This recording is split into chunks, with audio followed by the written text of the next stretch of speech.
হঠাৎ করে তোমার জীবনে একজন আসবে। সে তোমার কথা বলার সঙ্গী হবে, তোমার সব দুঃখ কষ্ট ভাগ করে নেবে, তোমাকে সাহস যোগাবে, তোমাকে ছোটখাটো বিষয়ে যত্ন করবে, তোমার যত কষ্ট কথা বলার মলম দিয়ে সারিয়ে তুলবে, তোমাকে রোদে পুড়তে শেখাবে, বৃষ্টিতে ভিজতে শেখাবে, দিনের পর দিন রাতের পর রাত তোমার সাথে কথা বলবে, সবচেয়ে বড় কথা তোমাকে নতুন করে বাঁচতে শেখাবে।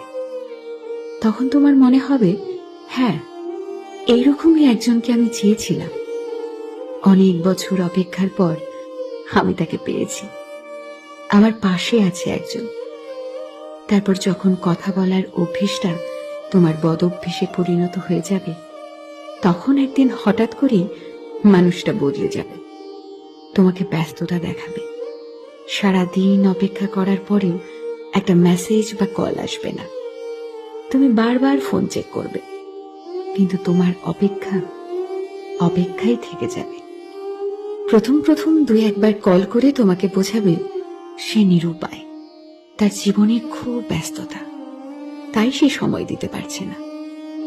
এরপর আস্তে আস্তে সব যোগাযোগ বন্ধ হয়ে যাবে, তুমিও বুঝতে পারবে সে আর তোমাকে সময় দিতে পারবে না। তাই তুমিও মেসেজ বা কল করে বিরক্ত করা বন্ধ করে দেবে। যে মানুষটির জন্য একদিন তুমি ডিপ্রেশন থেকে বেরিয়ে এসেছিলে, আবার সেই মানুষটির জন্যই তুমি আরো গভীর ডিপ্রেশনে চলে যাবে। তখন মনে হবে আগের তুমিটাই ভালো ছিলে, আগের একাকিত্বটাই ভালো ছিল। জীবনে